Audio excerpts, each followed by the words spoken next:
Okay. Good evening, everyone, to the Plan Commission meeting for April 16, 2024. The first thing is to call to the order to the meeting and call to, do we have quorum? Yeah. Okay. So we have two people absent with excuses, George and Zach. So next we move to the approval of the minutes. I move approval. Second. Any question, comments? No? Okay. All those in favor of approving the minutes of March 19, 2024 meeting, say aye. Aye. Any opposed? The motion carries. So next we move to public appearances for non-agenda items. Do we have anyone that wishes to speak for non-agenda items? No. Okay. So next we move to the agenda review. So we are going to start with agenda item number 5A. Is a public hearing. So I'm going to open the public hearing for and consideration of Resolution R-72-24 and Planning Commission Resolution PCR-06-24, resolution creating a tax incremental district number 18, approving its project plan and establishing its boundaries, City Fitchburg in Wisconsin. Also, we have the Plan Commission Resolution PCR-06-24, resolution establishing the boundaries of approving the project plan for tax incremental district number 18. So we have one person who wishes to speak, Greg Johnson from Ehlers, that are our financial consultants. So, Greg? Thank you. I want to make a comment first. If we have to call because it's a tornado warning, you need to follow us to the basement, okay? So this is the place where we need to go. So, sorry, Greg. Thank you, Mayor. Good evening. I'm going to go through a summary presentation of the project plan that was included in your packet. There's no new information in this presentation. It just summarizes the findings that were in the project plan for the proposed creation of TID District number 18. To begin, I just want to summarize the process that's followed to create a TIF district. This is all follows a state statute. The process began today. The first meeting occurred this afternoon. It was a convening of the Joint Review Board. The Joint Review Board consists of all the taxing jurisdictions, city, county, school district, technical college, and a public member. They're the first meeting required to create a TIF district. It was an organizational meeting. They took no action, but they received their same overview of the TIF district that I'm providing with you this evening. The next step is where we're at here this evening, which is the public hearing that's required before the Plan Commission. And as was read, you have a resolution on your agenda to consider creating the TIF district. That approval is required by the Plan Commission for the project process to continue. If this is approved by Plan Commission, it will be considered by Common Council on May 14th. Their approval is required as well. And then finally, it'll go back to the Joint Review Board. They have the final vote on the creation of a TIF district. They've tentatively scheduled that final meeting for May 30th. Before we get into the particulars of TID District number 18, I just want to provide a quick recap of how tax incremental finance districts work. When a TIF district is created, all of the existing properties within the boundary of the TIF district have an existing taxable value. The cumulative value of all of the properties at the time the district is created is called the base value. All the taxing jurisdictions continue to collect their share of taxes on that existing value, just as they do presently. So there's no change in how that tax revenue is distributed. The financial benefit of a TIF district to the city occurs when the property value increases due to new development, redevelopment, or appreciation of property within the district. That increase in value is called the tax incremental value, and the city retains all of the tax revenue collected on that increase in value. So they keep the city's share, county, school district, and technical college's share, and they use that tax revenue to pay for expenses within the district. So there's no change in terms of how the current tax revenue is distributed to the taxing jurisdictions based on the value that's there presently. The financial benefit to the city occurs when that value increases and the city keeps all the tax revenue on that increase in value called the incremental value. So the tax rate for TID district properties is the same whether you're inside a TID district or outside a TID district. It's just where that tax revenue goes. So again, the tax revenue collected on the existing property value goes to all taxing jurisdictions. The taxes collected on that increased value is retained by the city. When a TIF district is created, there are several statutory findings that have to be made. One of them is compliance with what's called the 12% equalized value test. And what that means is when the city creates a new TIF district, the incremental value of all existing TIF districts in the city, plus the base value, the existing property value of all the parcels in the proposed new district, those two numbers combined cannot exceed 12% of the city's total equalized value. So the city is well under that 12% limit by creating this TIF district. You'd be at about 5.7% or have over 361 million of excess TID capacity value remaining. So you have to demonstrate that you're in compliance with this valuation test before you can create a district. The city is well under the statutory limit, so you can proceed with creating the district. Next, we'll speak to the specifics about tax amount district number 18. The primary purpose of this district is to promote some development and redevelopment within the boundary of the district, and several of the parcels consist of a former quarry site that the city is looking to redevelop and convert to a higher land use. The primary project costs identified in the project plan consists of specific public infrastructure improvements and allowances for development incentives that the city can choose to offer to help encourage development and redevelopment within the district. This is a rehabilitation TIF district, which means it has a maximum life of 27 years. The required statutory finding is that at least 50% of the area meets the definition of an area in need of rehabilitation. I'll go through that finding in a moment. But again, really the primary objective is to redevelop several parcels consisting of the former quarry operation. Several of the parcels that are within this proposed district, so we have Lacey Road to the south of the district boundary, and then up to the north, kind of goes along Verona Road up kind of to the northwestern boundary of the district. Several of the parcels in purple are presently located within TID district number 9. By state law, a parcel cannot be in two TIF districts simultaneously. So these parcels will no longer be in TID 9, and if this district is created, will be absorbed into TID district number 18, meaning that they will be part of the new district that has that maximum life of 27 years.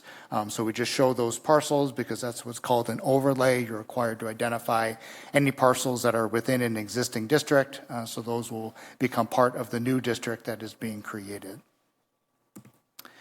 As I mentioned, one of the statutory findings is that at least 50% of the area meets the statutory definition of an area in need of rehabilitation. There are 10 parcels that are proposed to be included within this district. Several of the parcels meet the statutory criteria, which is identified as condition number 3, which is the installation, construction, reconstruction of streets, utilities, parks, playgrounds, and other public improvements necessary for carrying out the objectives of an urban renewal project. So really the quarry area is kind of the main area that's identified as that area that needs the infrastructure investment and meets the statutory definition of an area in need of rehabilitation. So we've identified approximately 66% of the total TID area by gross acreage meets the statutory definition of an area in need of rehabilitation. So we exceed that minimum finding of 50% that's required by statute. Again, focusing on the need for infrastructure investment to bring this area to development and redevelopment for a higher land use. Within the project plan, there are specific projects that the city has identified to undertake within the district. Approving a project plan is not an authorization by the city to proceed with any of those projects. All those require separate approvals. So if there's infrastructure improvements, those require approval by the Common Council. If there are development incentives awarded, that requires the approval of a development agreement. So the project plan makes them a TID eligible expense. That's all it does. Whether or not the city chooses to proceed with those projects, those choices can be made by future Common Council action. The other costs included in the project plan are just annual costs for the city to administer the district, audit reports, annual TID reporting, and review of other projects. Any development incentive that is requested, the city's TIF practice is to require a developer pro forma review to make sure there is a financial gap on the project that demonstrates the need for financial assistance. Most of the city's development incentives are provided on what's called a pay-as-you-go basis, meaning that the increase in tax revenue from a particular development pays the incentive amount on an annual basis. If the tax increment generated does not create enough tax revenue to pay off the incentive over the life of the district, the city is under no financial obligation to make up that shortfall. So that's the approach the city uses for most of its development incentives to mitigate that financial risk to the city. The project plan included a detailed list of project costs that corresponded to a map in the project plan. You'll see that largely consists of public infrastructure improvements, streets, curbs, sidewalks, various utility improvements for water, sewer, and stormwater, some regional detention basins, some projected closures on Basswood to kind of reorient that street to accommodate some potential development, and some other transportation and signage improvements. And then finally, there's kind of the allowance for development incentives and interest on any debt that may be issued for city projects. And then ongoing planning and administrative costs. So again, this kind of provides the menu of project costs that the city can consider to undertake over the life of the district, but again, that is still all subject to future Common Council approval. The project plan included a map that just kind of located where each of those projects are in relation to the district. The development incentives can be deployed as the city determines as appropriate within the boundary of the district, but then the map kind of noted where the various road and utility improvements are anticipated to be constructed. That was just there for reference in the project plan. So finally, the project plan has to include a financial analysis that kind of illustrates the potential financial performance of the district. City staff had conversations with existing landowners and potential developers within the district to identify the potential full build-out potential of the district and phased development over its maximum life. This financial analysis is just an illustration. Certainly that will change as market forces dictate development, but this kind of shows the full potential of the district. Estimated incremental value is about $155 million. If that value comes to fruition, the tax increment collected over 27 years would be approximately $48.3 million. Using that methodology, the district could recover its costs projected closure by 2046. City staff, in conjunction with Ellers, we went through each of the main parcels within the district and identified potential development opportunities phased in over the 27-year life of the district. This is an illustration, so this is, again, subject to change based on market conditions, but it kind of shows the potential development potential based on some anticipated land uses within the district. So that's how this $155.8 million of increased value was derived, projected phase out and build out of development of parcels within the district. Over the 27-year life of the district, that would generate about $48.3 million of tax increment revenue to the city to pay for the eligible project costs. The project plan included the cash flow model that just illustrates how the project costs could be undertaken within the district. The city's practice with TIF districts is to match the pace of investment with the pace of development. So typically the city isn't undertaking infrastructure investment until there's some development that is anticipated to occur that could help support those costs. The city isn't awarding development incentives until a development proposal comes forward. It's agreed upon the appropriate level of TIF assistance and a development agreement is approved by the Common Council. So again, all those steps have to be followed before the city would undertake any of these project costs. But this cash flow projection just illustrates how this could unfold. So we have the tax increment from the increased incremental value as the main revenue source. We've shown potential financing of infrastructure improvements in 2026 and 2028. And then we've shown, just for illustration purposes, development incentives that could be paid out over the remaining life of the district.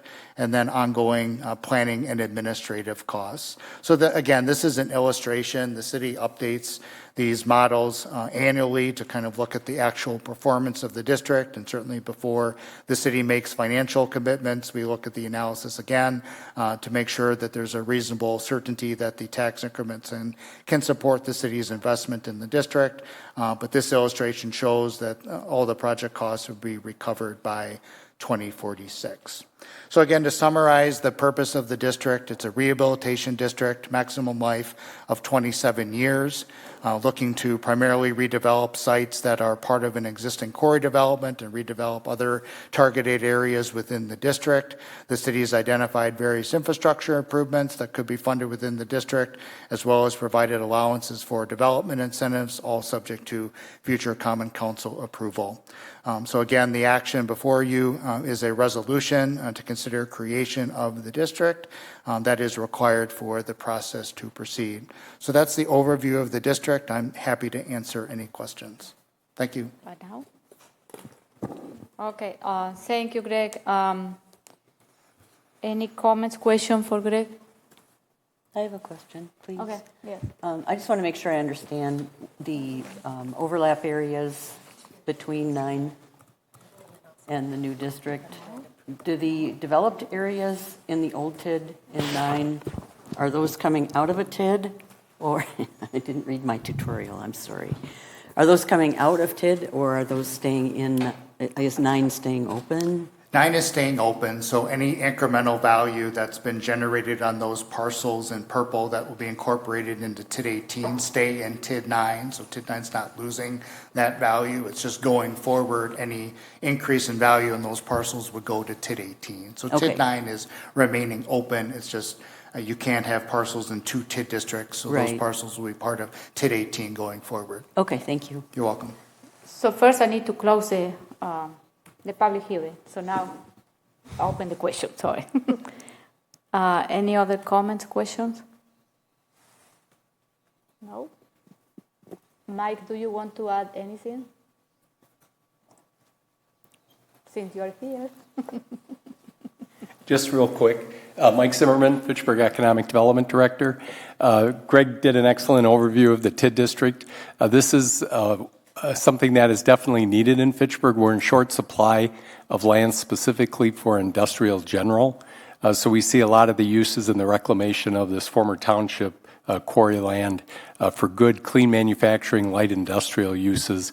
And it's not just for new prospects, but it's also for existing companies. So Sub-Zero owns a significant amount of this land, as well as General Beverage purchased a 7-acre parcel just north of Cottonwood from Payne and Dolan for a future warehouse distribution expansion there. So we're really excited about this coming forward. It will give us some much-needed inventory and capacity. And thank you. Any question for Mike? No? Okay, so we need to move a resolution and then the PCR. So we need to do one at a time? Diana? Yes, so if we could... Oh, yes, sorry, staff comments. There's no additional staff comments, just a clarification. If Plan Commission finds the TID boundaries and the project plan appropriate, we would request approval of PCR 0624, so we would request approval of that one. And then we would recommend that Plan Commission recommend approval of the resolution R7224 to council. So we would ask for 2 motions. Okay, thank you. So I'll move approval of PCR 0624. Second. Any comment, question? All those in favor of PCR-06-24 say aye. Aye. Any opposed? The motion carries. And I'll move approval of resolution R7224. Second. All those in favor of resolution R-72-24 say aye. Aye. Any opposed? The motion carries. Okay. So thank you, Greg. You're welcome. Okay, so now we are moving to item 5B. I will open the public hearing and consideration of conditional use CU-2539-24 Request by Oscar Jaramillo, agent for Mad Power Training Center LLC, to obtain an amusement and recreation services, drinking places, and restaurant conditional use to operate an event space as well as potential future restaurant located on property associated with 5264 Anton Drive. So we have a couple of people that they wish to speak, and I will be calling you to the microphone. This one? And this one. Okay, so I have all of this. Okay, so I'm going to be calling you people to the microphone. So yeah, that's fine. You're going to have 3 minutes. You have to say your name, your address, and you have 3 minutes to speak about this. So first I am calling to Oscar Jaramillo. He wishes to speak in, I assume, in support. Yes. Okay.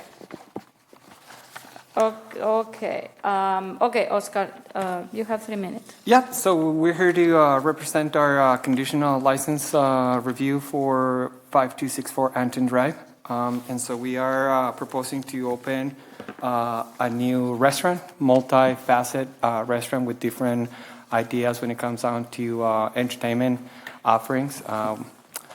Anything from trivia, food, beer, a good amount of different selections of beer, special events, lion nights, and we also including any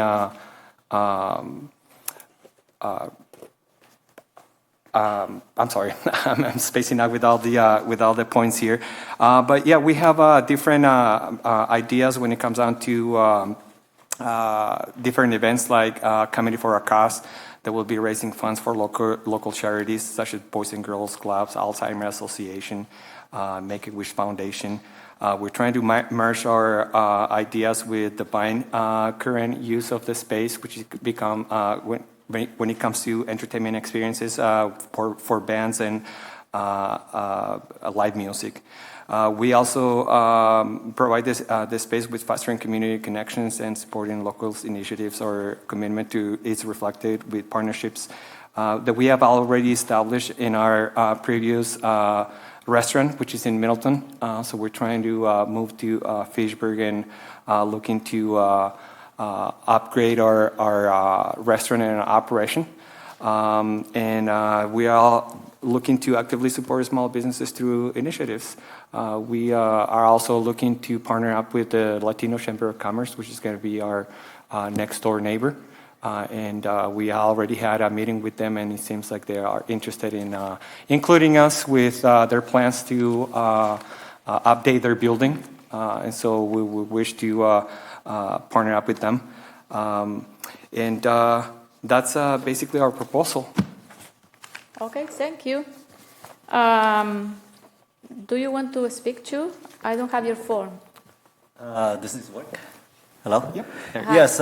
Do you have your form? You need to fill up a form too, okay? Oh, I didn't Yeah. fill out Okay. forms. You can do it later. Okay. Yeah, Yeah. so this is James. Yeah. He's We're my partners. business partner at World of Beer.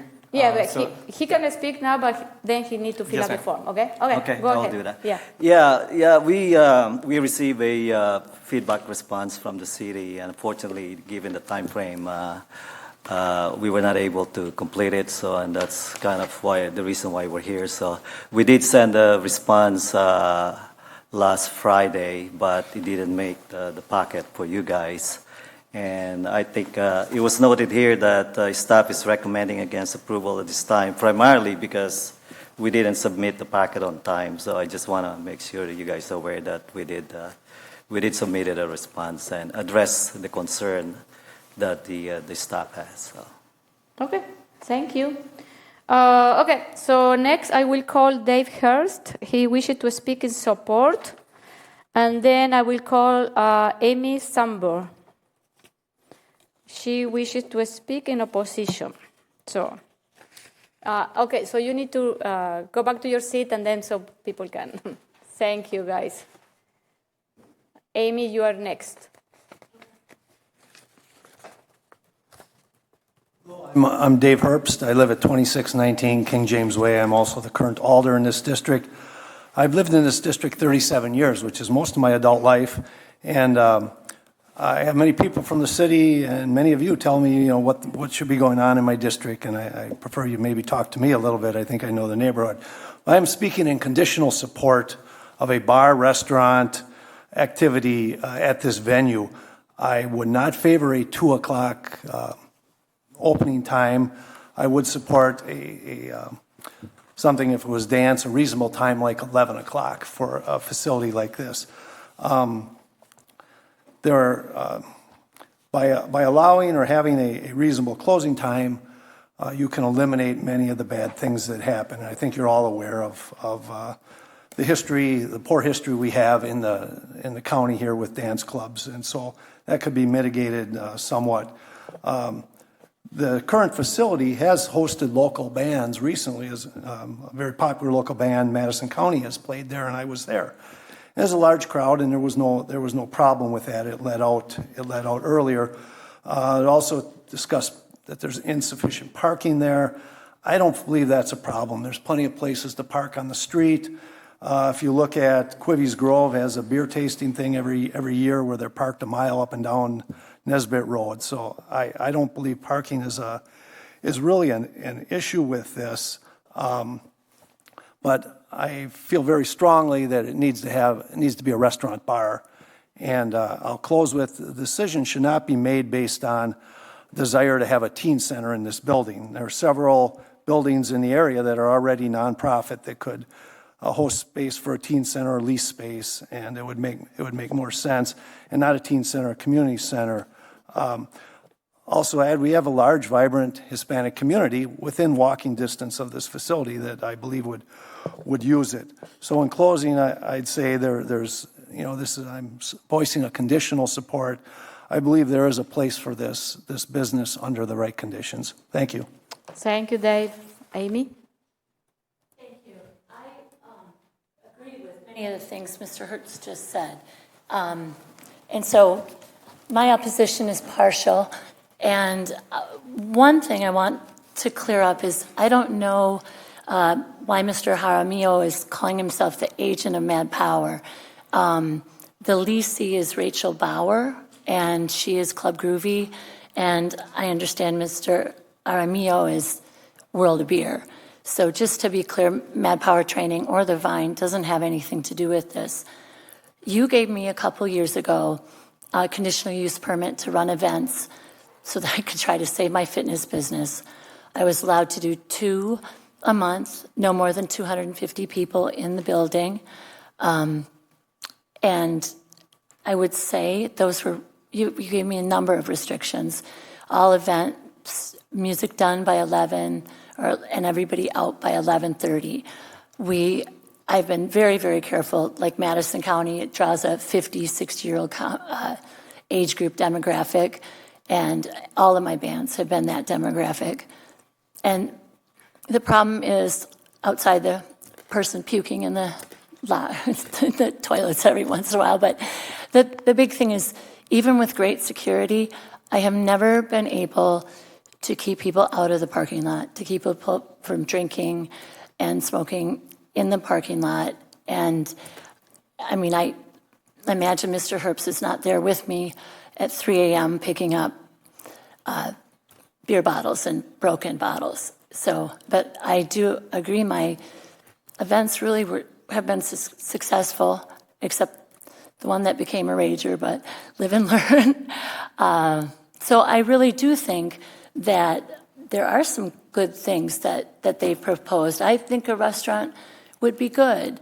I don't think the nightclub. I don't think the 2 a.m. Every morning when I drive into the studio, there's dozens of kids and their moms waiting to get on the bus. And same thing in the afternoon. And I've come to know a bunch of the moms because I comped their memberships in that Three Fountains community. And I just don't think it would serve the community. Okay, thank you very much. And then I have William Calls on Zoom. He's registered to answer question. Bill, do you want to add any comment? Bill? No? Okay. So I am closing. No, you already speak up. I am closing the public hearing, and then we are going to listen to the staff report.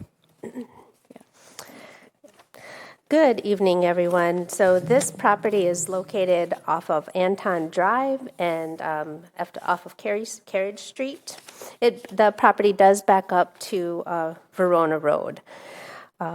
As was mentioned, the property last came before Plan Commission in January of 2023, so just over a year ago, and to approve event space as a conditional use and to allow Mad Power Training to host a limited number of events and permit the sale of alcohol. That conditional use that was approved at that time allowed for 6 events per month, including live bands, bridal showers, wedding receptions, rehearsal dinners, corporate events, and similar types of parties. The events were considered accessory uses to those uses already approved under the earlier conditional use permit. Operation as an only event center without the continued fitness operation was not permitted. So just to be clear, the previous conditional use in 2023 maintained the fitness use and then just allowed the addition of limited event space. And the hours of operation under that conditional use from 2023 was 5:30 a.m. to 10 p.m. Sunday through Thursday, and then from 5:30 p.m. to 12 midnight Friday and Saturday night. And that conditional use permit did not allow outdoor music, live or amplified, or outdoor events. Staff just makes a note that this property is located within the Anton Drive redevelopment plan. There are several goals in that plan that might be relevant for consideration by Plan Commission. Development and redevelopment to establish this as a unique and walkable urban area. Economically viable and support the success of the Jamestown neighborhood. And local intersections within the planning area and at the edge will safely accommodate new traffic. Staff did not receive, as noted, staff did not receive response back to our comments. In your packet, you'll find a list of the questions and concerns that staff presented. Those questions, the response was due within 1 week of receipt of those, and that due date was April 5th. So staff did not receive the responses back from the applicant in time in order to review those responses and include those responses in your packet. So at this time, staff has put together some general information and some Yesterday. we sent, yes. Okay. Now I lost my train of thought. So staff sent some general information for Plan Commission, and we did outline some conditions that would be potentially go with the conditional use permit, but you'll note that it's not a complete list of conditions at this time. So in general, the applicants, at least as originally presented in the application material, was to propose hours 4 p.m. to 12 a.m. Tuesday through Thursday, and then extending to 2 a.m. Friday and Saturday. The original application did not include a restaurant immediately. There is no kitchen facilities in the building at this time. That would need to be built out at a later time. Mad Power Fitness is approved for approximately 250 persons. Staff did ask for an updated analysis on occupancy. And the reason is that the application had indicated that there might be some changes in the walls and the layout That has not been finalized, and so staff is also asking for an updated occupancy analysis. I guess that's all. I think I'll leave off right there and I'll open up for questions. So I want to close the public hearing. Oh, we already closed it, and now we are deliberating. Okay. Question for Diana. Gabriela. I'm just curious in terms of, like, would it be appropriate to postpone this item until we have some answers to those questions? Because some of those seem relevant to the conditional use permit. Yes, certainly Plan Commission can determine to postpone until staff has a chance to review the materials submitted. Or the other option, of course, is denial of the conditional use permit, and they could reapply with the new information. Shirley. I would be in favor of postponing. But just a very basic question. I'm totally confused. Is the fitness center remaining, or is the new applicant is taking over the building as an event space? As it begins. The application before you does not include fitness. So it would just be the event space. Okay, so the conditions on the prior conditional use, you're just explaining the history of what Plan Commission thought was appropriate. But this is a totally new entity, new security new security protocols apparently in place, or will be in place. Okay, and so they're not asking, they don't want to limit on the number of events. So we're just starting with a clean slate. Okay. Yes, that's fair to say. Carol. And I would say that while we're starting with a clean slate with this particular operator, this site is not starting with a clean slate.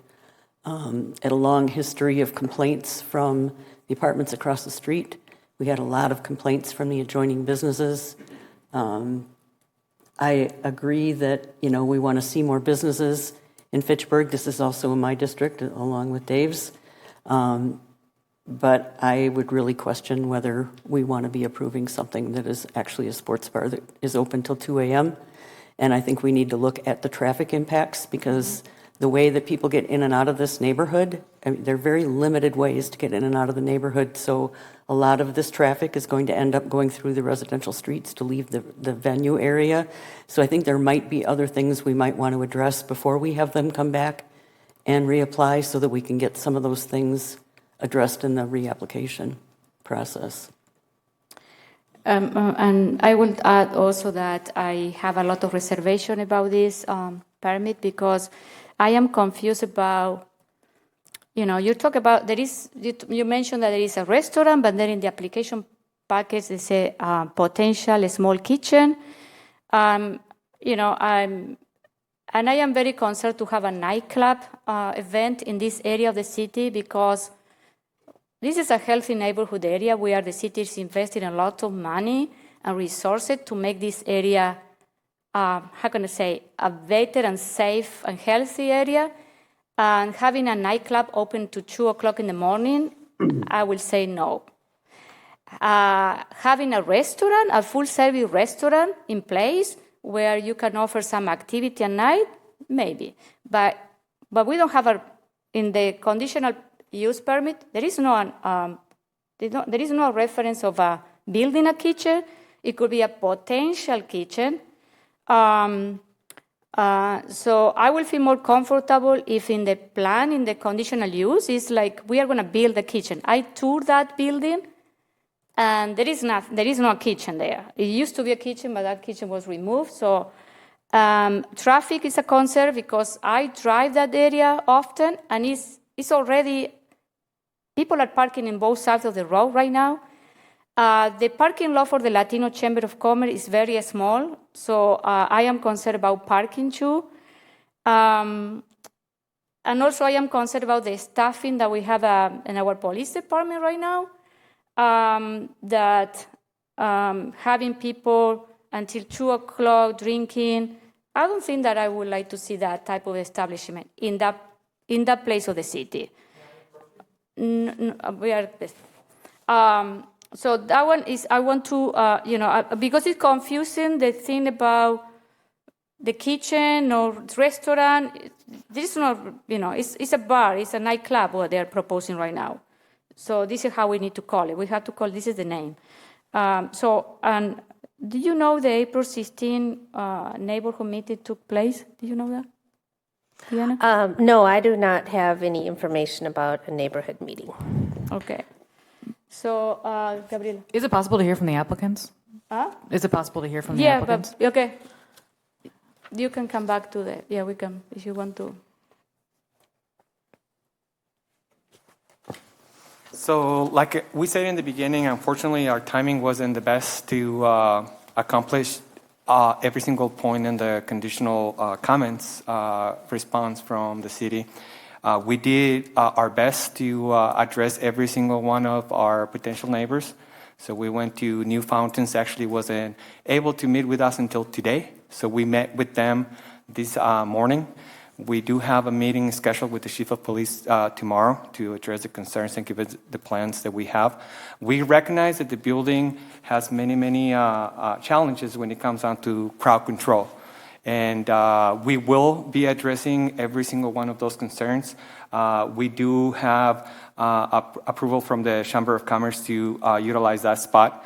Moving forward in the future, we're also going to contact I can't remember the address, but it used to be a gas station, and we're planning on also providing parking, valet parking in there to alleviate some of the overflow of the parking.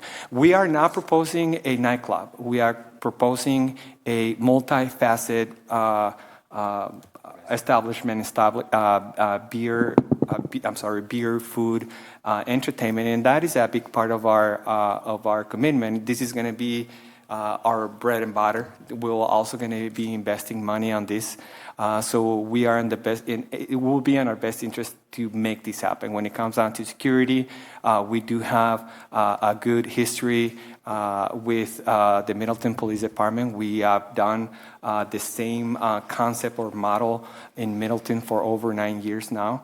In the packet, they unfortunately got to you guys a little bit later than needed. There is letters of recommendation from some of the police department officers. There is a list of calls that we made from 2022 to today. So it was about 2 years that you guys recommended. Over the course of the 2 years, there was only 4 calls that were made during that time or period of time. So we do have a very successful already track when it comes down to how we manage our events. And we yet recognize all your concerns, and we are here to improve our operation without jeopardizing anybody's safety in the city. And we do not, that is not in our plan. We are responsible business people who have been in the industry for a number of years. Myself in the Madison area for about 14 years. I managed World of Beer for 9 years. Outback for 6 years. I opened the Melting Pot back in 2006. I operated that restaurant for a number of years, 7 years. And so we're not new to what we do. We have very good knowledge in what the challenges are, and we are proposing. Unfortunately, our presentation wasn't the best, so I can see why you folks will have concerns. And I also wish to ask for all members to not judge us for what previous businesses have created. We are not them; they are not ours. And we understand that there is plenty of concerns to be addressed, and we will address all these concerns and hopefully ease your mind about what we're proposing. I have a question because you mentioned about food, but there is no kitchen. So how are you going to provide food? This is what I want you to understand. And also you are comparing. Yes, you are comparing also when you mentioned that you have 4 citations on Middleton, but that one was the World of Beer. It was a full-service restaurant. So, so it's a different model because the model that you're trying to bring to Fitchburg is completely different what you are running now in Middleton. So this is my concern is how you're going to bring the food if you don't have a kitchen? So that's already on the plans. We are actually meeting. We met with our HVAC person last weekend, and we are actually already making the plans to actually build a kitchen where it used to be. So most of the infrastructure to build the kitchen is already set up. We'll be bringing some of the equipment that we have at World Beer, and I already have a menu that it's already set up to be launched.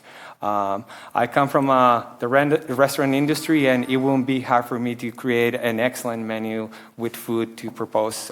So that will be hopefully, if you guys give us the chance to bring our proposal again in the near future, that will be part of that. So you can actually see our offerings when it comes on to food as well.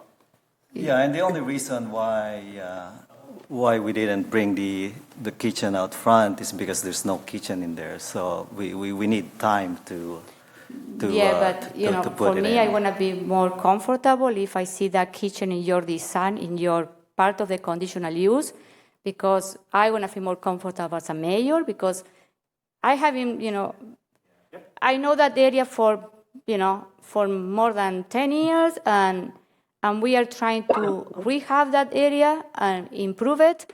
And I am all in favor for a full service restaurant if you're going to bring that.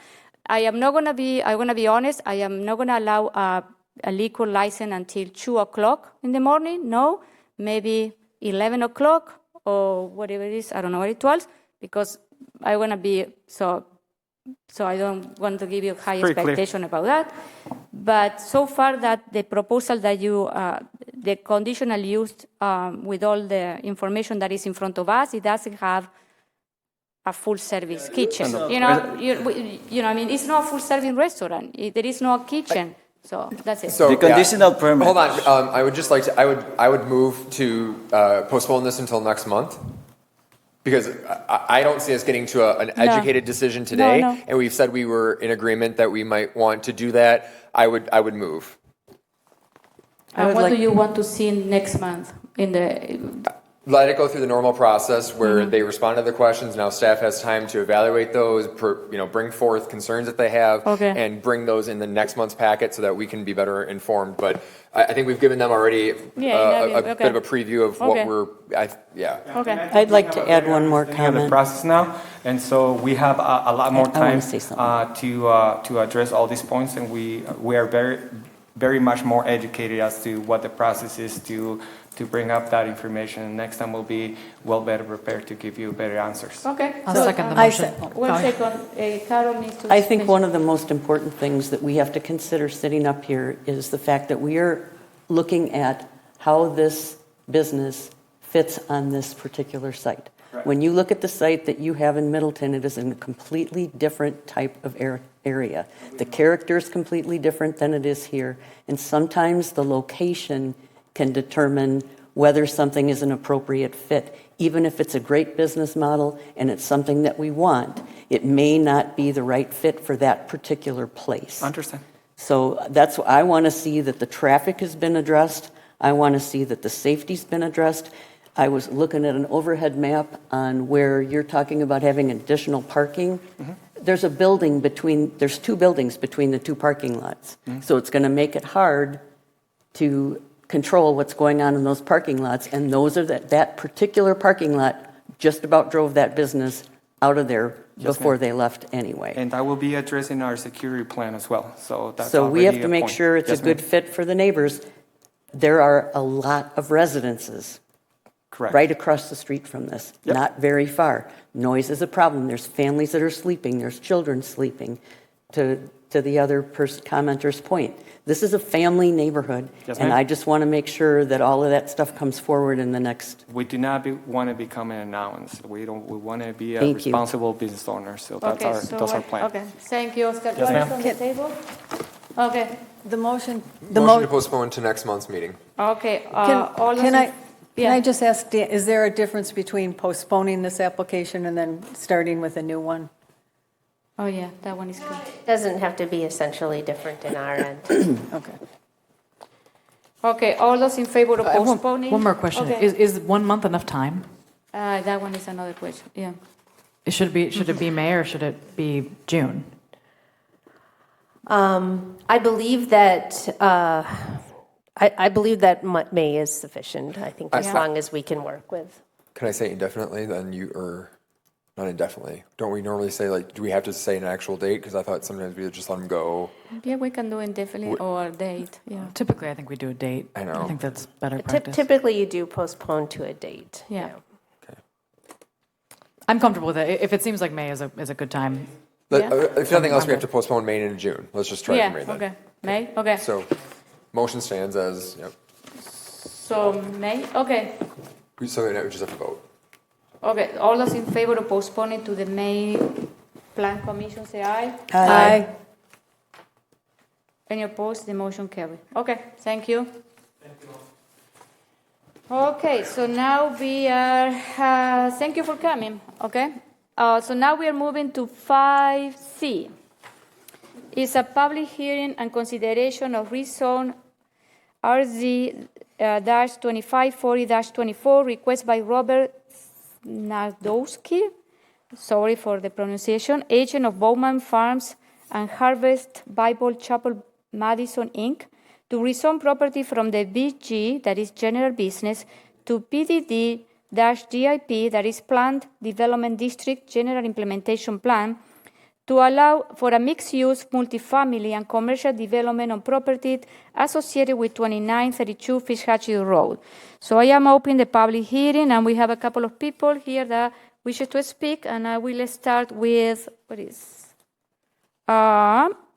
Michael Thorson and Ned Hoyt. They wish to speak in support and answer questions. I don't know, guys, you want to move forward to the microphone? And Dave, okay, so Dave Jacobson, he wishes to speak in support. So I don't know.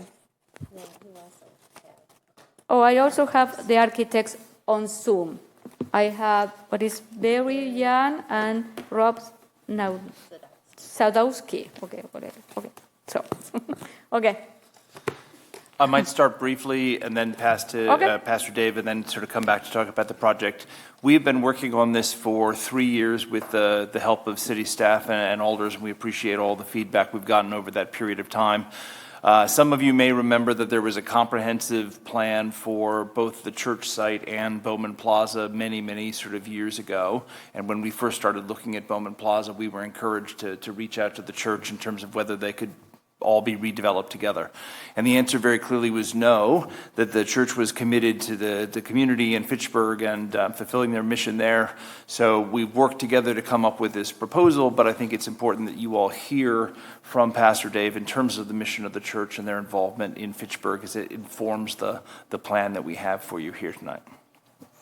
Yeah, my name is Dave Jacobson. I'm the lead pastor there at City on a Hill. I know the packet says Harvest. We bought it under a previous name. So City on a Hill, we bought it 5 years ago. And when we had the opportunity to move in there and begin holding church services and doing the ministry there, we were really excited to be in Fitchburg and part of that neighborhood. And we've done a lot to engage with the community.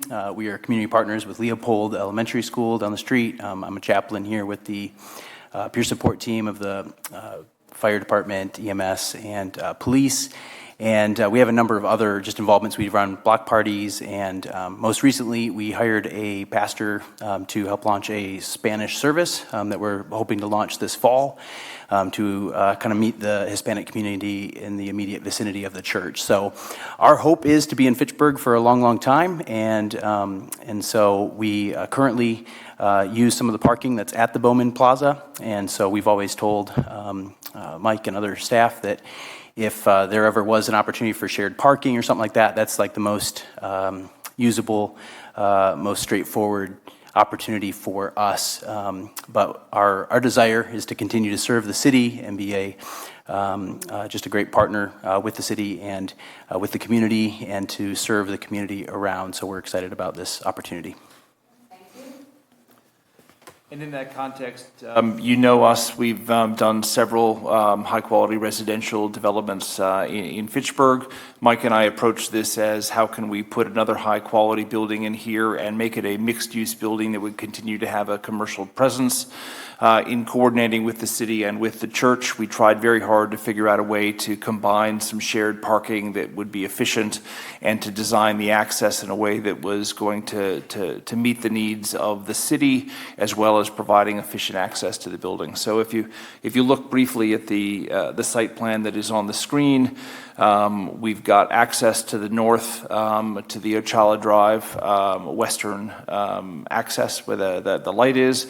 We've got access to the south. We've split the traffic in either direction. We've provided additional parking on the church site. We've provided a shared access and parking easement between the church and our building. We've contemplated the future development of the church as it seeks to kind of grow over time and fulfill its mission. And we think we've created a very high-quality development. This one is 5 stories of residential over 2 stories of parking. It's a little bit complicated by the constraints of the site that led to a taller building. But we believe we'll be able to deliver a really high-quality project. It mimics in part the standard project, which has been completed recently in Madison, which has kind of an E shape with 2 separate small green roofs. You've seen some of our other projects that have a single large green roof. And then we added, inspired by our Ochala Drive project, we added a rooftop sort of deck and second community area on the 5th floor that will look out to the south. So we think the combination of these things creates a high quality development for residences, a quality commercial development that's directly on Fish Hatchery Road for frontage, and partners as well as we could with the church for their current parking needs, but also their future development and fulfillment of their mission within the Fitchburg community. Okay. Do you want to speak, Mike? No? Ned's covered it kind of Okay. comprehensively, but I'm available for questions. Okay, thank you. Okay, staff report. I don't know if the architects, they want to add anything else. I don't know. They are on Zoom, so. I think they're here just to answer questions. Question? Okay, great. Okay. Diana. Sure thing. So the properties are located on Lot 2 of CSM 555 and Lot 34 of Maple Lawn Heights. So there's really 2 central parcels. The Maple Lawn parcel is the church parcel, and then Lot 2 of CSM 555 is the future mixed-use development parcel where existing Bowman Plaza is. I was looking at my memo here, and I apologize. I already saw an error, but on Lot 2, the applicant is seeking to use planned development district zoning. This project is really similar to what was brought forward for you last year as a pre-application. And actually, there's not 700 residential units here. My apologies. There's actually approximately 270 units. Oh, okay. So what is before you is Planned Development District, the general implementation plan that would include both parcels. It would include the church parcel under GIP zoning. And so what is before you is those specifications. There's approximately 10,000 square foot of commercial space that is considered. Ned just kind of touched down. There's actually 2 floors of parking, underground parking. So there is approximately 300 garage stalls that would be included, plus surface parking just to the north on the church parcel that would be shared. So I think it's a very workable approach to have some shared parking between this development and the church. And then, of course, there's additional parking that is provided behind the church. The proposal notes that there's long-term bike parking that will be needed. Currently, the design is for a 7-story building in total with approximately 85 foot tall, so it probably would be the tallest building that we have. It's certainly that we've recently approved. Applicants did include some visualizations in the packet just for you to take a look at too. Staff is requesting some additional landscaping or screening fencing along the north and west property line that will need to be working out as we move through the next stages of the development. And staff does recommend that the applicants submit a certified survey map to consolidate the two parcels of the church property. That should be a pretty straightforward. There's actually two parcels on the church. One is a smaller one. So staff does recommend approval of the rezone. It's a bit of a more complicated planned development district. We have a set of requirements for the new Bowman Plaza development on Lot 2 of CSM 55, and then we also have a set of zoning specifications for the church site. The applicants requested earlier today a small change on item B for the church requirements there, City on the Hill. And if you'll find yourself on item 2, Roman numeral 2, instead of 35 feet, the applicants are requesting 55 feet to accommodate their church architecture. So it would be a little bit taller. Staff does not have any problems with accommodating that request. Other than that, nothing else stands out. Okay, so I close it public? Yeah, I already closed it. So I close the public hearing. Okay, so we are open now for questions. Gabriel. I think it's an exciting project. Happy to see these units come to Fitchburg, and I'm also thinking forward to potentially having a bus rapid transit line in 2028, and the discussion is to have a stop at Post Road. So obviously creating some density in this area is the right place to create density in Fitchburg. So and it's really great to see two neighbors working together to create something that works with both properties. Yeah, so I'm excited about the potential for the project. One of my questions, in terms of this area, I noticed that some of the current businesses there would obviously be leaving. Is there any discussion? Not necessarily with you, but with the city about potentially putting those businesses somewhere else within the city?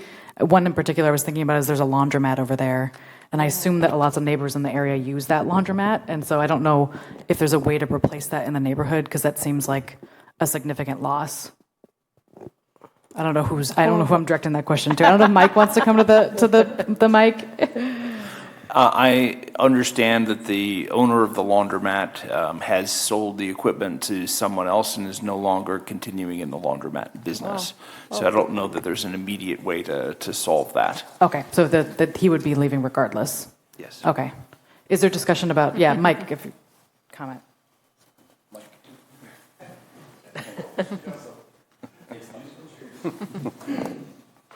We've reached out to one of the other businesses up there and just talked to them about a potential location.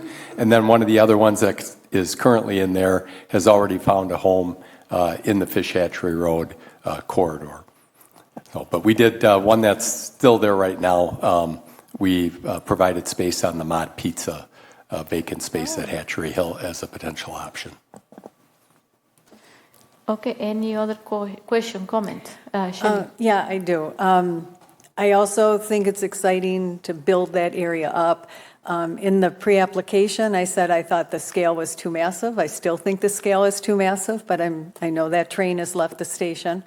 But one question I had from the pre-app, I thought it was going to be 85 feet just at Fish Hatchery because of somewhat the elevation, but it's looking like, is the entire structure going to be 85 feet high?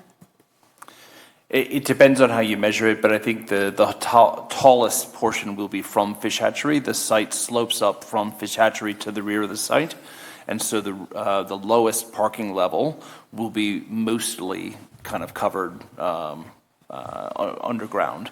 But at the front, we want the commercial space, which would be taller, probably a floor and a half of height, to have kind of full frontage to to Fish Hatchery Road. So that will be the tallest point. And while it's come in at 85 in terms of what the limit is, because we don't know exactly what the articulation will be at the top or solar panels or things like that on top, we don't expect that the building itself per se will get fully to 85 feet, given that one of the stories is underground. Okay, and then as to the commercial space, you had some trouble renting commercial space in one of your other properties. Is there something about this commercial space that makes you more confident you'll rent it more easily? It will certainly have better exposure, and this design for parking, I think, is superior to what we've had in some of our other buildings. Terrace Point, had a number of issues because it opened right during COVID in 2001.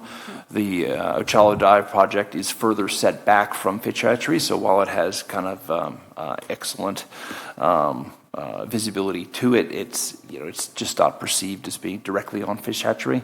This will be directly on Fish Hatchery. It will have all the traffic exposure that comes with it, with parking immediately available on either side. So I certainly hope it will do better. We'll see. Now, and I think it was Mike who said before, one of the reasons some of the businesses in Fitchburg are leaving is that they want to find places that they can own instead of rent. Would you at all consider some kind of condominium ownership for the commercial space? I'm just saying, throwing it out as a suggestion, I wonder if that would be helpful. We've looked at it in the past, and it just raises a range of complexities towards the underlying financing for the main building, so we're unlikely to do that, unfortunately. Okay. I would just add to that. While the building is being constructed and financed, generally with local lenders on mini-perm financing, that is typically the case. However, once the building is operational and fully stabilized, that opens up a variety of potential future options after the fact to parcel out some condominium space. So it's something that I discussed recently with our lenders on the Ochala Drive building, which also would lend itself kind of easily because that commercial portion is segregated from the rest of the building. But never say never. It is complex, but once a building's up, stabilized, and moving forward into refinancing opportunities, that becomes more of a possibility. That's good. And just my last comment, which is more towards the commission, and I know there's no answer to it, but my concern is we're putting up this shiny new thing with, I'm sure, higher commercial rents than any of the other commercial rents in the area.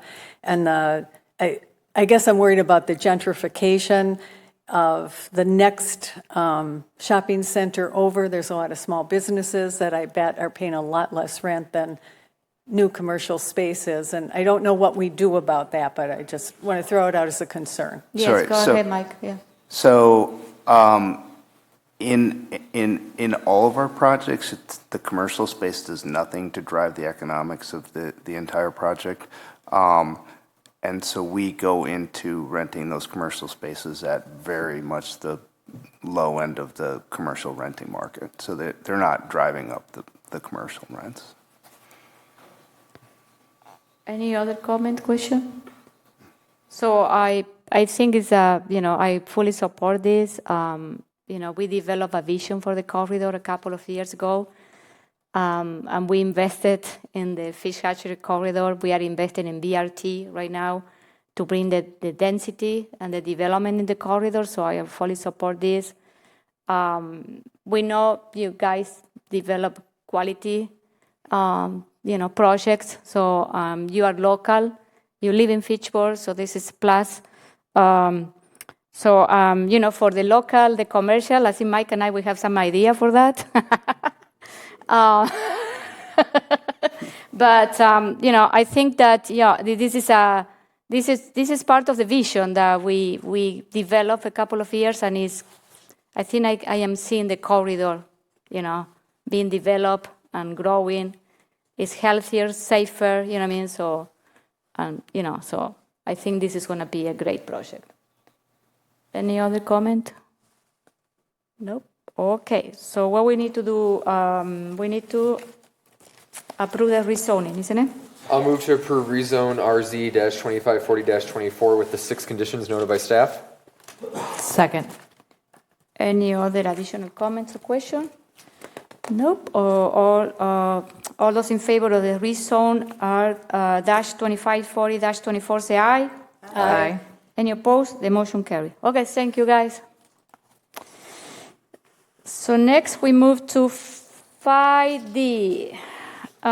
Is the certified survey map ZS-2482-22 request by Jonathan Lilly, agent for 2876 Index LLC, to create one building lot out of one existing lot for a multifamily residential development on property associated with 2876 Index Road. So I am, okay, so this is not a public hearing. So, okay, we have a couple of people, or is the same? It's, okay, Ned Ahoyes and Mike Thornton. They wish to speak in support and also to answer questions. Do we have anything?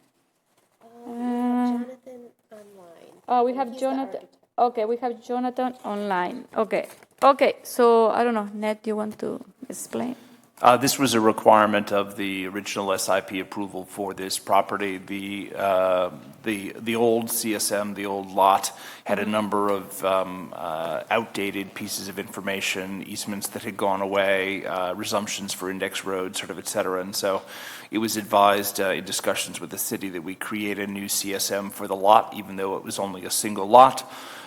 We tried to get it done earlier, and you very supportively postponed, but we now have finally gotten all the easements agreed and organized and ready to kind of proceed. And so we're back to finally actually get it approved now, well, we hope. Okay, thank you. Diana? So as was mentioned, this property has already been reviewed by Plan Commission as PDD GIP and PDD SIP, and it is currently under construction, and a condition of the architectural design review that was done some time ago was that the CSM be approved and recorded prior to the occupancy. So we're nearing occupancy, and it's time to get this wrapped up. And what Ned mentioned was there was some easements needed to change and some adjustments that needed to happen. And the CSM allowed us to just do some cleanup and get everything properly recorded. So staff does recommend approval with the 6 conditions.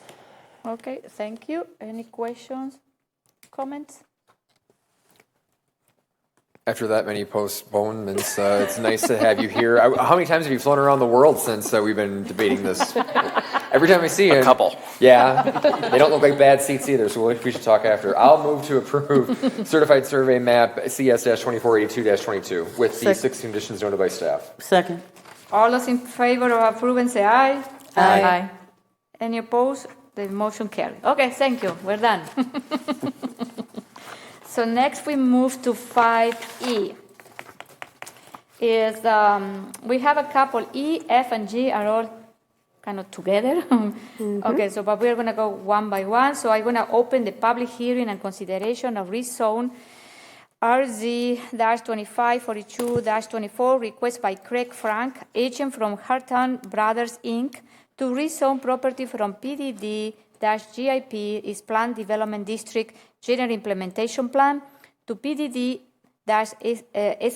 so it's the Planned Development District, a specific implementation plan, to allow for a townhome development in the Hartan Fields neighborhood on property associated with 2622 Blaney Road. Okay, so I am opening the public hearing, and we have a couple of people that they wish to speak, and we are going to start with Looks like you have Corey is here. Corey Frank? Okay. Who else is with you? We have Brian Arca and Mike Cockins, isn't it? They're all in Zoom? Yeah. Mike is on Zoom. Okay. Yep. So Corey Frank with CF Real Estate. Mike Calkins with Schneider Engineering, and Jeff Grenier with Concepts and Architecture are also here for any relevant questions.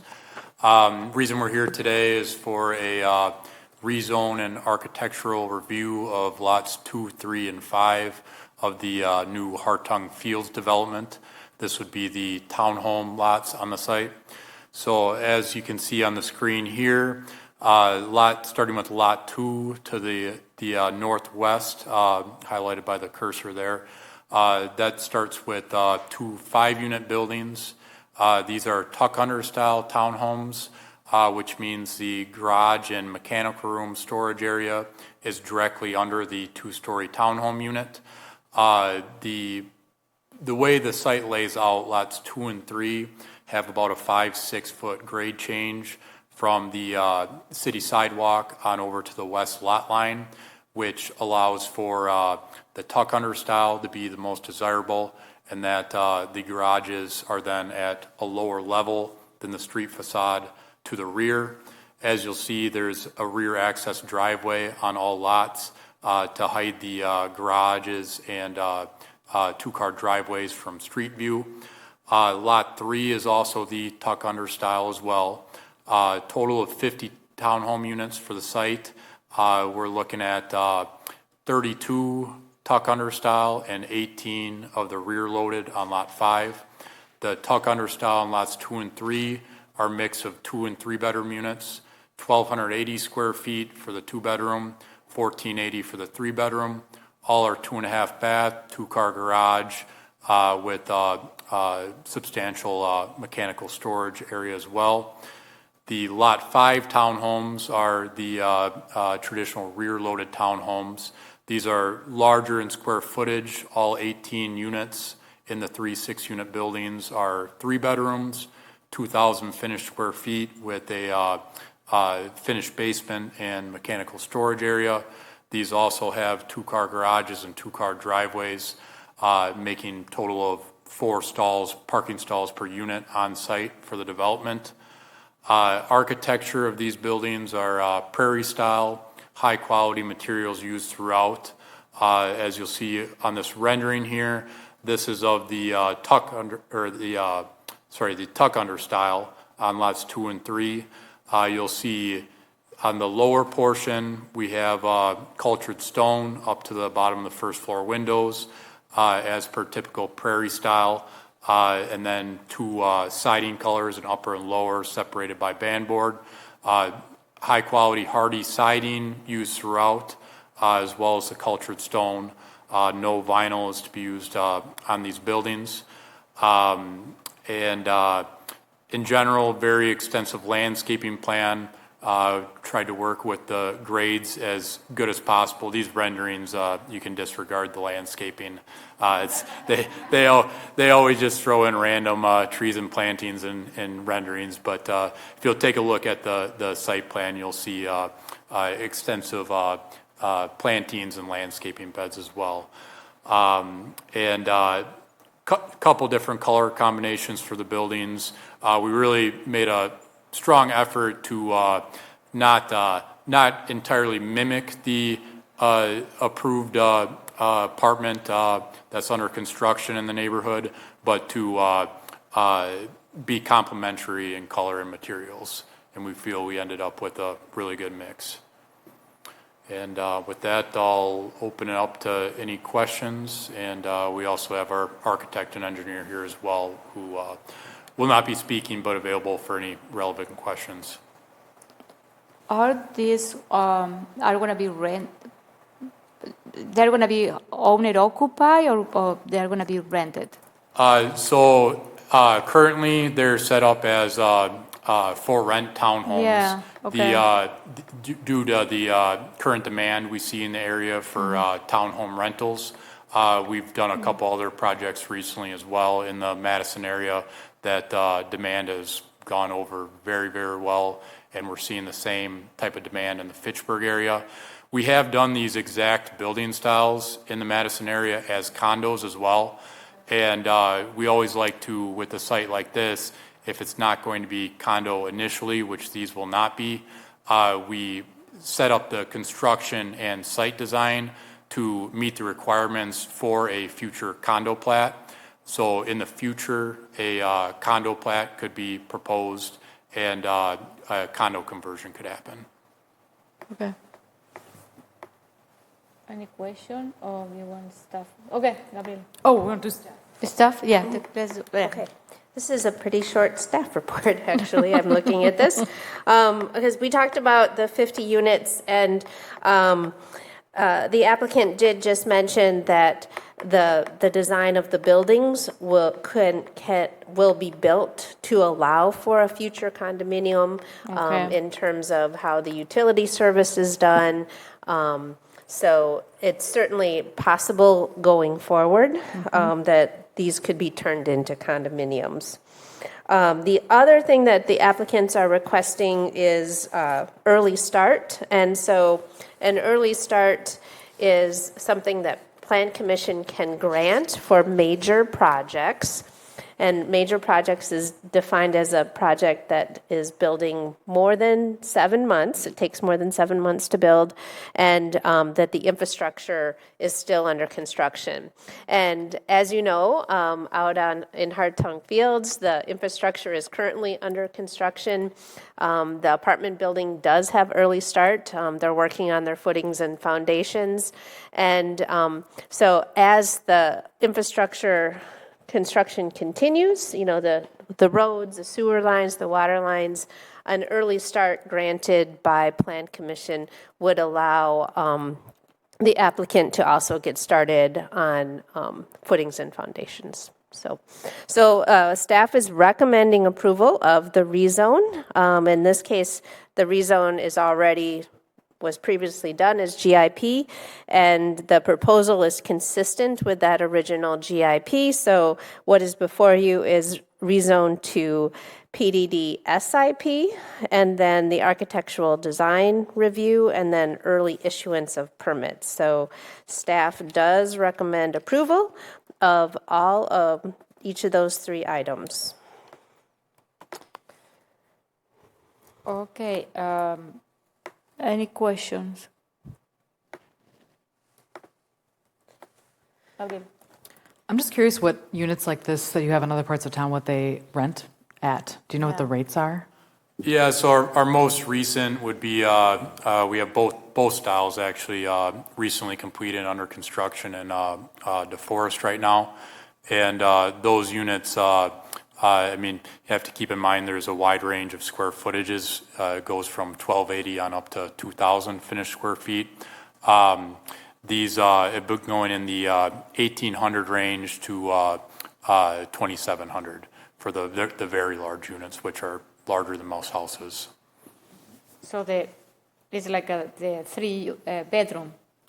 Correct. Yep. Yeah. So there's three different types on this site. Okay. So there's 2-bedroom with 1,280 finished square feet. Mm-hmm. There's 3-bedroom with 1,480 finished square feet, and 3-bedroom with 2,000 finished square feet and finished basement. Oh. So it's 3 different price points that'll be out there. This is more like a mortgage. So this, I don't know. And part of the reason for the rental versus condo is due to interest rates really limiting the condo market in the price range that we're typically in. Typically, we're a very affordable condo product. With interest rates so high right now, the mortgage payments actually have been pricing a lot of our typical demand out of the condo market for this price range. The rental market right now, we're seeing a very, very strong demand for the townhome product. Interesting. Okay. So we need more housing in Fitchburg. Yeah, I mean, it looks like a beautiful project, and I live in a townhome that we own. Love that area. Love this style of home, and I think there's a lot of people out there that like to live here. And I appreciate that you set it up so that this could be condos in the future. But obviously, if there's a rental market available for it, I have no doubt that you're going to rent these because they look like it looks like a beautiful place to live. Carol. I was just going to compliment your choice of materials. Oh, yeah, thank you. And the quality of them. we've done a lot of these townhomes over the years, so we've really refined the design and materials that we use, as well as colors for that matter. So when are you planning to start building this? With the early start, we're looking for early start footing and foundation only, not vertical construction. Okay. We met with Public Works and Planning, and we have a pretty good game plan together as far as access off of the Old Blaney Road for footings and foundations. Okay. Full building permit wouldn't be until the substantial completion and acceptance of the street improvements of Botanical Drive, which are currently underway. So to shorten that answer, we'd be looking to start footings and foundations in May. And then when are you planning to finish with this? Next year? We're looking at spring full completions. Okay. It'll be phased on kind of a per building per lot basis, with the first buildings more than likely being available in January. Oh, okay. Any comments? I just have one question for Deanna, because I know we're going to be marching through our voting on this real quickly. On the early issuance conditions, you say approval may allow for issuance of early start and a building permit. And I thought somewhere in the packet it said you can't get a building permit before infrastructure. It's a technical point, but I just want the conditions to be right. And it's correct, and Corey mentioned that. So they won't be able to get a full building permit until substantial completion of the infrastructure, and he mentioned Botanical Drive there. I'm sorry if it wasn't totally clear. So we can issue the early start for footings and foundations. Right, it was the building permit that's in condition number 2. And I thought I read that you can't have a building permit without substantial completion. So it's a picky point, but it's going to be a condition, so I just thought I'd raise it. What is that? But I might not have understood it. It's under the conditions for early issuance of permits, number 2. Okay, so let me. Oh, I see what you're saying. But does building still issue? Shelley is the lawyer in the group, so she's going to find all of that stuff. And I annoy my fellow commissioners all the time. Yes. I see what you're saying. Yes. So there is a way to issue the building permit before substantial completion, but we don't generally do it. So why don't you could make a friendly amendment to just take that out. It's fine. Okay. Do I do that now? Or let's do it when we vote for G, okay? Okay. Because we need to vote each separately. Okay. So you're going to remove that. Well, hold it. Now I'm getting myself. So there's two different things happening here. Substantial completion is not necessarily acceptance of public improvements. So I guess I'm not being totally clear here. I probably should have put, this is correct. So substantial completion is basically 90% when there's a base course down on pavement. And a building permit can be issued at that. So it's correct as written? It's correct as written. Okay, good. Okay. We can leave it. Fine. Okay. So any other comments or questions so we can start? I'll move to approve rezone RZ 2542-24 with the 7 conditions noted by staff. Second. All those in favor of rezoning, say aye. Aye. Any opposed? The motion carries. Okay, next one. I'll move approval of ADR Hudson Fields Townhomes with the 16 conditions noted by staff. Second. All those in favor of the ADR, say aye. Aye. Any opposed? The motion carries. And G. I'll move for approval of early issuance of permits, Hartung Fields Townhomes, with the 9 conditions noted by staff. Second. All those in favor of the early issuance, say aye. Aye. Any opposed? The motion carried. Okay, so we are done. Thank you. Thank you. Okay, so now we are in 5H. Is the certified survey map CS-2537-24, request by Mark Jones, agent from Jones Family Sain Farm Trust, and Andrew Lowry to subdivide 4 existing parcels into 2 lots and 1 outlot in property associated with 2244 South Sain Road. Okay, so what is this? Mr. Jones was not able to attend this evening, so I'll just jump in Okay. with the staff report, if that's okay. Yeah. This is a certified survey that was previously approved in December of 2022 and in July of 2022 prior to that proposal. The reason that it's coming forward to you is not a significant change. It's coming forward due to just the time has elapsed on the CSM. So what is happening is there's been a reconsolidation of the farm. It's an existing farm on Sain Road into Lot 1, and then subdividing to create Lot 2 around an existing house.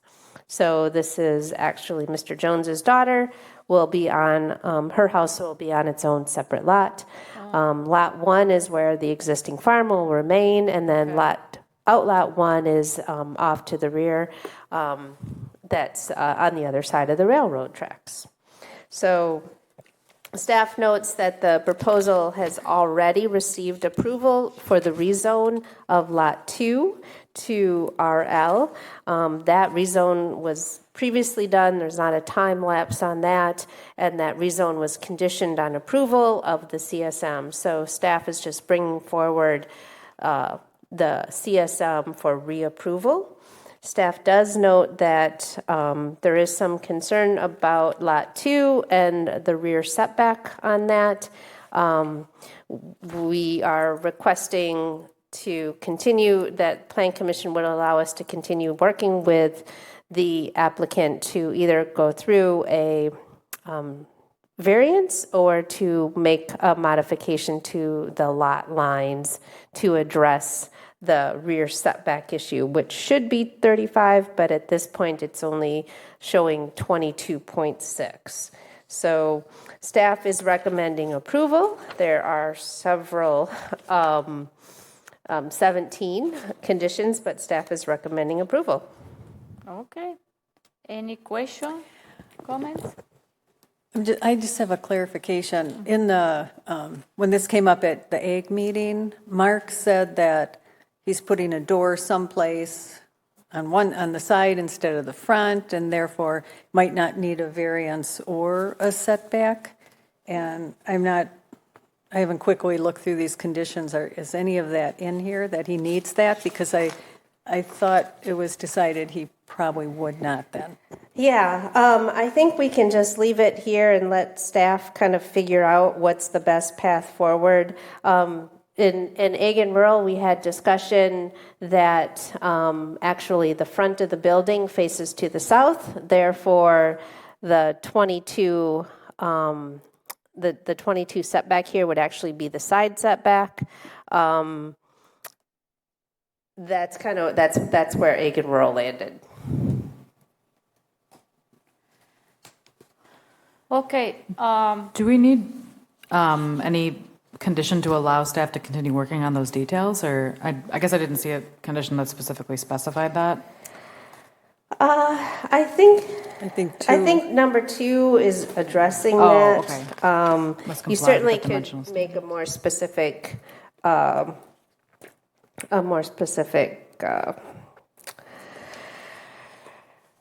If you feel it's sufficient to have that, I'm comfortable with it. I just wanted to check and see if that's something that... I think it's sufficient. We'll work out that we make sure we end up in compliance with the zoning ordinance. Okay. And then the other question I had was regards to connection to water. So these lots because they're within 200 feet of the water main, will be required to connect into the city system? Lot 2 is required, and that is in the works. Lot 1 is not because it remains in agricultural zoning. Okay, any other No, question? yeah, tell us. What's the I'm language? sorry. The nitpicker's here again. But condition 2 says prior to signing it, the CMN, that they must comply either by obtaining a variance or changing the lot line. So if neither of those are necessary, then I think condition 2 is problematic. Okay. Then must comply with okay. Let's just say that prior to the city signing the CSM must comply with the dimensional standards of the low density residential zoning district, and then staff to continue working with applicant and just take out the rest of, if you're comfortable, just taking out the rest, and staff will continue working with the applicant. So, Yeah. and get rid of either, everything after either.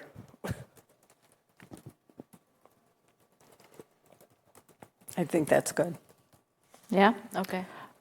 I'll move approval of certified survey map CS 253724 with the 17 conditions outlined by staff, including the amendment to condition 2. Okay, all those in favor of the certified survey, say aye. Aye. Any opposed? The motion carry. Okay, so next one we have 5I. It's a certified survey map CS-2538-24 request by Stefan Cornelius, agent for Simbrick Inc. and TMJ LLP to consolidate a parcel into one parcel for the car dealership on property associated with 2300 Rimrock Road. Okay, so are you Jim Schreitig? Oh, okay. Oh, you're here for answer question? Okay. Thank you. So, Diana? Yep, I can jump on here. So this is actually, if you can see my screen, this is actually the lots that we're looking at, and currently there's several older lots here, and this CSM is all the CSM is doing is consolidating those older separate parcels into actually just one lot. So I think it was last month, right? You recently approved the ADR for the renovation of Porsche here at the Zimbrick facility. And now this is just coming forward to clean up some older existing lots into one lot.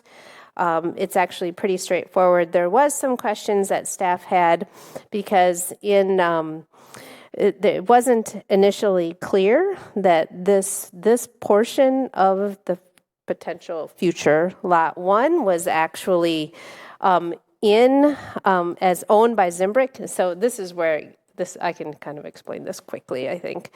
But it looks like this area is not owned by Zimbrick in the current property maps. It does. But it took a little time for the surveyor to sort out this. So actually, the parking lot and this detention basin it is owned by Zimbrick. It just took a little bit of time to locate the deed from Wisconsin DOT. But it exists, okay, and all is well. Oh, okay. So that was the only kind of hang up. So other than that, it's a very straightforward CSM to just consolidate existing parcels, and staff does recommend approval. It makes sense. It makes a lot of sense, yes. Okay, any question, comment for Diana? No? Okay, I need a motion. I'll move approval of certified survey map CS 2538-24. With 5 conditions. with the 5 conditions. Sorry, I couldn't Okay. get the page to turn. Second. 5 conditions as noted by staff. Okay, thank you. All those in, who's second? Gabriel, okay. All those in favor of the certified survey map, say aye. Aye. Any opposed? The motion carried. Okay, you are set. Thank you for waiting. Okay, so now we move to 5J. It's a minor PDD amendment, greater height signage, is requested by Lindsay Mickelson, region from FFH Fractal Holding LLC, to allow a minor amendment to the PDD-CIP, so it's a plan development district, a specific implementation plan, zoning to allow for the increase in allowed signage for the climbing gym located at 322, what is it? 89 Degree Street. Oh, okay. This is the name of the street? Okay. It is the name of the street. Okay. So we have Lindsay on Zoom. So Lindsay, do you want to make any comments about this project? Yeah, sorry about that. I had to take myself off speaker. I first of all wanted to just tell everyone thank you. I know you guys have helped guide me in assembling and adjusting some of the documents required for this review and submittal. But in this, the Greater Heights Climbing Gym business, this is a new build, and we are just looking to slightly increase the sign size to help improve some visibility to help try to have a successful business for this client. And right now it is at 100 square feet is what's allotted in the SIP. And we are looking to amend that to 150 square feet per the Chapter 26 ordinance to kind of get those two to align. And then we would be proposing one building sign, which is 137 square feet, and feel that it is tasteful and it complements the building well. We previously did try to look at a smaller sign, but the visibility was pretty low and not as legible from Rimrock Road. We do have the updated submittal, which is part of that SIP package that I submitted. And it's the same concept as what is originally submitted, but it has a slightly increased footprint. But other than that, it's pretty similar to what was already in that SIP. Okay, thank you. Diana? Yep, so this is just a minor PDD amendment, and actually this was a PDD that you all did not approve. This was a PDD that was one of the last ones that were done under the town of Madison, and in that PDD, they limited the square footage of signage to 100 square feet. And as you might know, our current Chapter 26, which is our sign code here in the city of Fitchburg, we do allow up to 150 square feet per business for signage. So all this PDD is allowing a Greater Heights Climbing Gym to align with our current code requirements. They will abide by the limit to 25 feet, and then they will be allowed to up to what is consistent with our sign code, up to 150 square feet per business. So staff does recommend approval with actually no conditions on this one. Okay. Thank you, Diana. Any questions, comments? Yeah, I know what you're going to ask. Yeah, I'm a climber, and there is a lot of excitement in the climbing community about this new gym, and I myself cannot wait to get a membership here because it's so close. Curious, so happy to support this, especially since it seems like a no-brainer because this is just what we allow for all buildings. But curious if you know when you guys are planning to open. Oh, you know what? I know that they've already started. They've already started work on the building. I believe it's later this summer, but we know how some of those dates can shift a little bit with materials and building. But I believe it is later this summer. I know that it is under construction because I drove by and I said, "What is that?" I didn't know what it was, and I said, "Now I know." Yeah. Okay. So it's great to have this type of business in Fitchburg, entertainment and activity that we don't have. So, okay. I need a motion. I'll move approval of the minor PDD modification request for greater height signage. Second. All those in favor of the minor PDD amendment, say aye. Aye. Any opposed? The motion carries. Okay, thank you. Thank you, Lindsay. Thank you so much. I Okay, appreciate bye. it. Okay, so we are at the end of our agenda, so we are going to item 6 is report from the department. I will just offer two, we do have 2 meetings scheduled for Greenfield neighborhood plans that you might want to get on your schedule. Next April 22nd is when we are looking at Greenfield neighborhood meeting at 5:30 on April 22nd. Yes, here at the city. Not sure which room yet. You came to this meeting? Yes, it's called and say, oh, I don't see too many cars on the parking lot. Oh. No, it's next Monday. Okay. Oh, okay. Okay. Yes, so let's shoot for next Monday. Okay.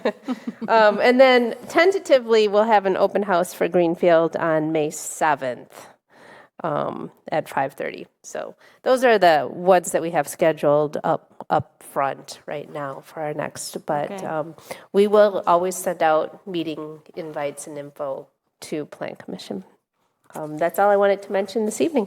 You don't want to mention about the position? Oh, yes, I certainly can. So the planning department is in the process of hiring for the community development specialist.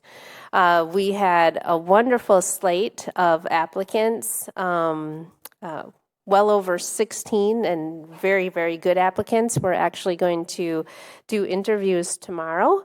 Tomorrow afternoon, we're doing interviews with 6 applicants, great applicants, and more information to come on that. Any question for staff? No. When are the neighborhood plan are going to be officially done? We're shooting for like November. November. Oh, I thought it was like at the end of summer. We're moving as quickly as we can. Okay, thank you. A report from the Agricultural and Rural Affairs Committee. There was a meeting this afternoon, and just in response to your comment, Mayor, they think the Greenfield planning is going too fast.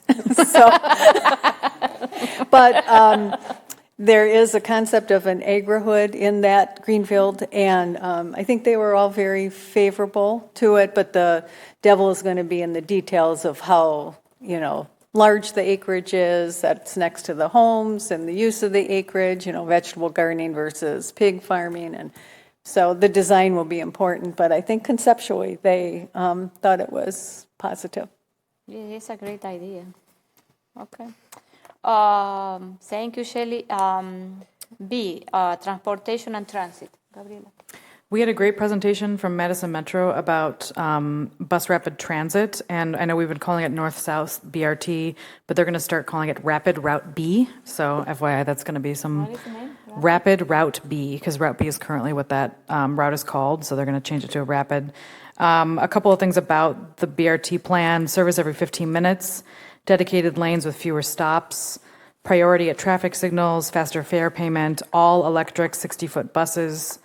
And in Fitchburg, the plan is for center running bus lanes. They kind of went through the reasons why they do that. Stations will be in the middle of the median. We're in the median, and then the Fitchburg station stops would be Greenway, Post, High Ridge, Cahill, Maine. So the bus will go off of Fish Hatchery Road onto Cahill, Maine, and then the end point is actually Triverton Pike, which is the road. It's parallel to Fish Hatchery and perpendicular to McKee. It's the one that's right next. It's right behind Walgreens, basically. And that's a nice end point where the buses could potentially charge. So it brings the bus route down a little bit farther into Fitchburg. We also discussed, there was questions about whether or not we could extend bus rapid transit even further down Fish Hatchery Road. There are a lot of challenges to that And so what Madison Metro proposed as an alternate, rather than bringing it further down, would be expanding service for routes 65 and 75.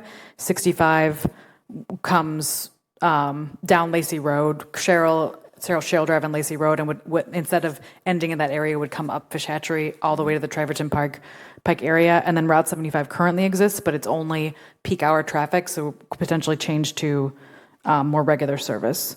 So that would be the proposal instead of extending it further down Lacey Road. And we had a lot of discussion about the details around that, but it was really good. And then we had some discussion updates on road reconstructions, like Fitchburg Road is looking to be reconstructed in 2025, obviously continuing with South Cyene, phases 2 and 3. And we authorized the purchase of 2 rapid flashing beacons for the intersection of Cannonball Path and South Seminole Highway, which is for bikers mostly, but also walkers. And then for the intersection of Brassica Road and Mizuma, which is near Forest Edge Elementary. That's all. Thanks. Okay, thank you. Any question? No? Okay, any other announcement? No? Okay, I need a motion to adjourn. Thank you, Steph. So moved. Second. All those in favor of adjournment say aye. Aye. Any opposed? We are adjourning at 8:21. Thank you. Muchas gracias. Buenas noches.